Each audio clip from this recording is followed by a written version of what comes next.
In Talulu's dungeon, Ryôta awoke to a bizarre reality. He was the loot dropped by a slime, slain by the adventurer, Emily.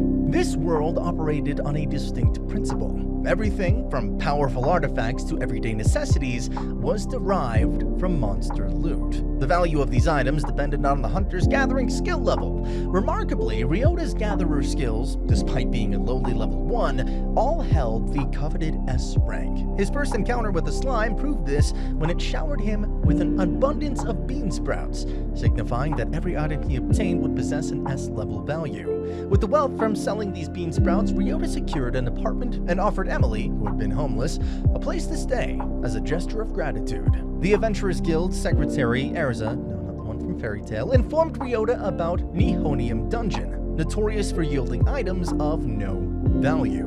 Intrigued, he explored it and discovered a unique twist. Nihonium exclusively dropped magic items tailored to enhance S-ranked gatherer's skill levels, despite his rank 1 status, which should be impossible. Armed with his newfound skills, Ryôta undertook the challenge of Talulu's 2nd level, tasked with gathering carrots. However, fellow adventurers ridiculed him for his low level. Among the mockery, a peculiar bunny girl came, expressing her strong hate for level 1 adventurers. Strangely, she followed Ryôta home, claiming that she loved him. Hey, at least take him out on a date first. Talk about a red flag. Bunny Girl dealt Ryôta a devastating blow, known as Excalibur. Normally fatal to everyone else, confused about his resilience, she demanded an explanation. Refusing to reveal the Nihonium secret behind his S-level health, Ryôta cleverly diverted her attention with a tempting offer: S-quality carrots. Curiosity piqued, the bunny girl followed Ryôta to Nihonium's depths, where she finally witnessed him obtaining the S-class dropped items. Again, he distracted her away from prying questions with the promise of more carrots. At the guild, news of his acquaintance with Eve, the killing rabbit, surprised the other adventurers, who expected Ryôta to have been brutally beaten up by now. He disclosed his secret to pacifying her with the coveted carrots. When he explained about the carrots pacifying her, Erza buys every carrot for a small fortune, since carrots approved by carrot fanatic Eve could only be of the highest quality. In Talulu, Ryôta observed an experienced adventurer mercilessly pushing his trainees to the brink of exhaustion, only to belittle Ryôta for his apparent laid-back approach. Eve intervenes and tells the man off, pointing out that his effort is wasted when Ryôta gets better items without even trying. Ryôta and Emily desire a magic cart to increase how much they can carry. Unfortunately, the price tag for a quality cart is a daunting 10 million. That much for a car? No thanks, I'd rather buy a truck. Later, a giant gorilla attacks the city. Most adventurers fled, dismissing it as a stray spawn outside dungeons, unworthy of their attention since it didn't drop any items. Assisted by Emily and Eve, Ryôta faced the formidable creature head-on and killed the gorilla. The city was astounded when the supposed stray dropped an item, defying expectations. The dropped item turned out to be a revolver, but Ryôta fretted about ammunition supplies running dry. They left on a quest to hunt cockroach slimes notorious for dropping pumpkins. Emily, with a huge aversion to cockroaches, went into a berserker frenzy during the hunt, resulting in an overwhelming surplus of pumpkins that they just couldn't carry. More cockroach slimes spawned from the neglected pumpkins outside the dungeon. Some of these monstrosities dropped much-needed ammunition. From this, Ryôta discovered that monsters could materialize outside of dungeons from unattended drop items, and rushes off while Erza was in the middle of asking him on a date. Maybe he's just too shy and got flustered. Through a series of experiments, Ryôta induced a slime to spawn outside and successfully eliminated it, dropping more ammunition. With a reliable bullet supply established, he delved into Nihonium dungeons to experiment further and managed to acquire ice magic bullets. On the way home, a merchant reveals his cart containing items from a ghost monster called a Famini had tumbled down a cliff. If it wasn't retrieved swiftly, multiple Famini would spawn. Ryôta took charge, slaying the Famini, possessing the merchant, while the other adventurers offered to fetch the cart alone. Ryôta intervened, ignoring the merchant's objections, and used ice bullets to freeze the cart. Emily delivered the finishing blow, thwarting the spawning of additional Famini. As Emily dealt the final blow to so many high-level monsters, her own level increased several times. Ryôta's latest find, a necklace doubling monster drops, significantly boosted their wealth and ignited his ambition to secure a better home for Emily. While selling bamboo shoots, Ryôta crossed paths with an unusual lady, who purchased his entire stock. Erza later discovered her true identity as Eric McKay, a gourmet chef. Concerned about Ryôta being taken advantage of, Erza helped him secure trademark rights for the Ryôta Ryôta bamboo shoot. In the Nihonium dungeon, Ryôta encountered Crown Princess Margaret and her guards, who were posing as her adventurer party. They unveiled that monsters who didn't typically drop items were in fact yielding oxygen, a valuable resource when properly bottled. Ryôta and Emily decided to prioritize getting a magic cart over a new house. Upon reaching Orton's shop, they learned that Orton has gone missing inside the arsenic dungeon. After successfully locating Orton and assisting him in finding a floating monster necessary for crafting a new prototype cart, for helping him and saving the city from the gorilla, Orton rewards them with the cart free of charge. Back at the guild, Ryôta saves Erza from a violent customer, so she impulsively kisses him, an unexpected and somewhat embarrassing move. With the cart, they managed to earn the funds needed for a new house in just 3 days, though they also kept the old house for the memories. Eve is quick to visit the house for her carrots. Her carrot addiction is getting out of hand. Ryôta faced an unexpected challenge when Neptune, a hunter with multiple girlfriends, challenged him to an arm wrestling match. Despite his S-level strength, Ryôta barely managed to secure a victory. Neptune was insistent on recruiting Ryôta for his team, but Ryôta declined, showing no interest in joining. Princess Margaret's team, however, had a different plan. They gifted Ryôta a Pandora box, a valuable item that automatically collected dropped items. Ryôta saw this as an opportunity to speed up his bullet harvesting, discovering not only fire bullets, but also a mysterious, unidentified bullet. A magical storm approached that nullified all magic and stopped monsters from dropping items, so most hunters decided to take the day off. However, when Reyes asked for help to rescue his partner Rosa, trapped in the Silicon dungeon, no one volunteered, including Neptune. Silicon monsters were notoriously difficult to kill without magic. Ryôta stepped forward as his bullets were still effective. Can always rely on a good old gun to solve all your problems. The American way. He ventured into the dungeon and located Rosa, but ran out of bullets during the mission. Emily decides to find him as he has the same personality as her mother, who died fighting a dragon to protect her friends. Alongside Eve, they used Ryôta's Pandora box shortcut to replenish his ammunition and successfully rescued Rosa. Reyes cannot heal her due to the storm, but Ryôta reveals his mystery bullets are healing bullets and heals Rosa by shooting her. Witnessing this, Emily is thankful that she met Ryôta. Ryôta continued his exploration of the dungeon, delving deeper into its floors. However, he needed a license to access floors beyond the 5th. The licensing authority mandated that he face a 6th floor steel slime, a challenge he completed with ease, thus earning his license. Ryôta forces another gorilla to spawn and then kills it, so now he has 2 revolvers for different bullets. The Adelbird group, which corruptly controls Silicon's 6th floor where rice is gathered, refuses to sell any more rice until Erza raises the price. Neptune is hired to assassinate them, but Ryôta defeats them with his new sleep bullets. Clint Gray, the dungeon chief of Sekro, asked Ryôta to help end a dispute over Selen Dungeon with Hetero Village. Hetero has a monopoly on meat dungeons and Sekro on vegetable dungeons. Selen Dungeon, however, drops both, so he needs Ryôta's skills to temporarily increase the ratio of vegetable drops so Sekro can claim Selen and its meat drops as well, ending their reliance on buying them from Hetero. Ryôta takes Emily with him. Camping overnight, Ryôta discovers even household trash spawns monsters, if not burnt properly. But by killing the resulting Frankenstein monster, he discovers homing bullets that chase targets if the first shot misses.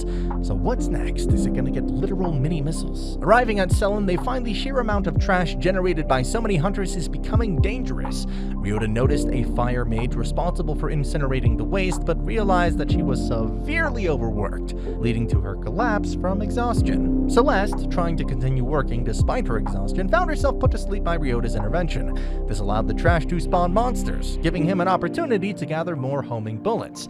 Once she had recovered, Celeste revealed a detail about the drops from Selen. They were temporarily tax-exempt until the dungeon's owner was determined. As a result, hundreds of adventurers flocked to exploit this tax-free period, generating additional trash in the process. So basically, they were all just committing tax evasion, but, well, legal? Ryôta learns from Duke, Sekro's representative, that adventurers will capture vegetable monsters for him to kill to increase the S-level vegetable drops. Meanwhile, Harvard, Hetero's representative, hired F-rank adventurer Eugene to kill as many vegetable monsters as possible. That will then only drop worthless F-rank vegetables, sabotaging Ryôta's efforts. Ryôta buys Emily an expensive jeweled ring she admired earlier, which increases the value of all her dropped items by 1 level. Ryôta encounters trouble when Harvard manipulates a powerful meat-dropping monster to attack them. If Ryôta kills it, it'll drop S-level meat, ruining Sekiro's claim to Selen. Fortunately, Emily is able to kill it and receives an F-rank meat instead. Harvard hires triple the number of hetero adventurers, so Ryôta is forced to hunt only the rarest monsters with the best drops. Harvard fires Eugene and his adventurers who try to ambush Ryôta for costing them their jobs. After defeating and then healing them, Eugene realizes he misjudged Ryôta. He's got that classic protagonist charm. Celeste continued to overwork herself and eventually fainted once more. Ryôta's healing magic came to her rescue. Celeste then realized her feelings for our boy. She explained to Ryôta that her fainting was a result of her ability to cast only one spell, Inferno, which rapidly depleted her magical energy after just a few uses. There's also more trash than normal as Selen's monster lord has appeared and adventurers are working overtime. Neptune had been hired to eliminate the monster lord, but the rules mandated that Hetero send a team to assist him. Moreover, Hetero's team was unwilling to cooperate, hoping that allowing the monster lord to survive would undo all of Ryôta's progress. In response, Ryôta volunteered to face the monster lord independently, with Emily and Celeste by his side. The Lord is a bicorn that can make itself immune to all damage with a magic barrier. During the battle, Celeste realizes that she's in love with Ryôta and uses all of her magic to burn away the barrier, allowing Ryôta to kill it. Ryôta gives Celeste the drop item, Bihorns, allowing her to use a less powerful fire spell that costs 0 magic, meaning she'll never need to faint again. Sekiro Village is awarded ownership of Selen. Neptune punishes Harvard for his underhanded tricks. Ryôta and Emily invite the thrilled Celeste to come to Sekiro with them. Ryôta learns of the Harvest Festival. During the festival, dungeon items were publicly advertised and then used to spawn monsters for gladiatorial fights. Although they successfully defeated the creature, Emily's warhammer was destroyed. Smith, a skilled weapon merchant, big surprise there, seized the opportunity to craft Emily a new warhammer. Smith recognized that having Emily wield one of his weapons would serve as an excellent advertisement for his business. Ryôta encounters Margaret again and learns customers are bored of her oxygen, so he suggests she switch to selling jewelry instead. Margaret loves the idea and gives him a jeweled ring. Erza asks Ryôta to collect rarer items for the festival. Ryôta acquired a valuable potion capable of increasing drop item values. However, as a rank S, he found the potion to be of little use to him. Meanwhile, Eve managed to catch up with Ryôta, finally getting her beloved carrots. Flashbacks show a child Eve hated vegetables. One day after killing a monster, a small boy appeared as the dropped item, like Ryôta. And after killing another monster himself, he gave Eve her first S-rank carrot, thus igniting her lifelong addiction. Struggling with her D-rank drop status, Eve was unable to gather carrots herself. Ryôta gives her the potion, allowing her to get A-rank carrots herself. Despite her fearsome reputation as a solo hunter, Eve asks to join his party, as only Ryôta can get the potion as a drop item. As another magic storm loomed on the horizon, Ryôta and his party discovered that these storms triggered Celeste's migraines. Recognizing their need for a larger house, Ryôta intentionally bought one that could shield them from the storm's adverse effects, finally alleviating her migraines. Ryôta decides to find the rare items for Erza, and on Telalu's 7th floor, they encounter the experienced adventurer still taking advantage of his trainees. A timid girl named Alice began frequenting the Adventurers Guild, seeking to join a party. You could say Alice wanted to adventure in this wonderland. Ryôta starts increasing his mana levels, allowing him to use magic. By spawning a metal slime that mimics his fighting style, and then killing it, Ryôta learns the spells Windblade and Reservation. The latter spell proved especially valuable, allowing him to transfer his coveted S-rank drop rates to another individual, for the duration of a single monster kill. Alice almost joins the experienced manipulator, but is rescued by Ryôta, who takes her into his party instead. Ryôta learns Alice possesses an innate talent. She was born in a dungeon. This unique trait endowed her with an instinctual ability to sense the presence of monsters and even tame some of them into smaller, more powerful versions of themselves as pets that fight for her. And now she's gotta catch them all. She does so to a female skeleton named Bonesy and a male slime named Jiggly, earning the affection of Celeste for their undeniable cuteness. The Harvest Festival begins, so Ryôta takes Emily and Alice. A merchant sells drops from Alkali Dungeon that spawn monsters worth lots of experience points. Ryôta buys one, which helps Emily level up. It also drops a strengthening bullet, which when fired gives the next bullet the power of a grenade. Looks like my remark about those missiles earlier wasn't far off. Ryôta buys every Alkali item to get more bullets. A monster escapes the arena, which Ryôta kills with help from Neptune, who is once again disappointed Ryôta won't join his team. Celeste and Eve returned from Selen in time to enjoy the festival. As the festival unfolded, Ryôta made the decision to participate in arena battles alongside Celeste. However, Celeste's disappointment in being chosen solely for her knowledge of monsters motivated her to push herself to fight with utmost determination. In recognition of their efforts, they received children's fireworks as a reward. Suddenly, Alice entered a trance-like state, compelled by a strong instinct to visit Nihonium Dungeon. Clint revealed to Ryôta that Emily had experienced a similar trance at the exact moment when all of Sekro's 6 dungeons ceased to drop items. This had severe consequences for the economy and food supply, plunging Sekro into chaos. Ryôta ventured into Nihonium Dungeon, where he confronted the Dungeon Lord, a female ghost impervious to bullets. Ryôta realizes that the ghost must become temporarily solid to hit him, so he uses homing bullets that automatically target her solid limbs.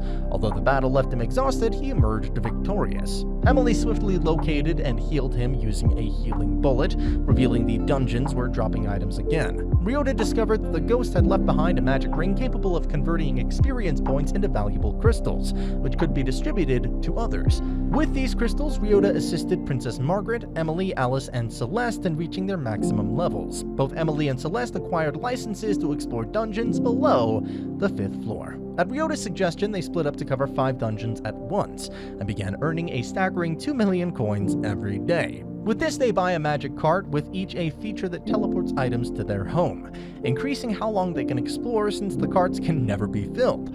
Their increased success prompts the Adventurer Guild to send Erza to work directly for Ryôta just to keep track of all their items and arrange the payments. Emily throws a huge party with everyone that Ryôta has met, but they quickly run out of food, forcing Ryôta to visit a dungeon to get some more. And that's the end of the video. As always, if you liked what you saw, subscribe to the channel. I'll be uploading a lot of videos just like this, so I'll see you at the next one.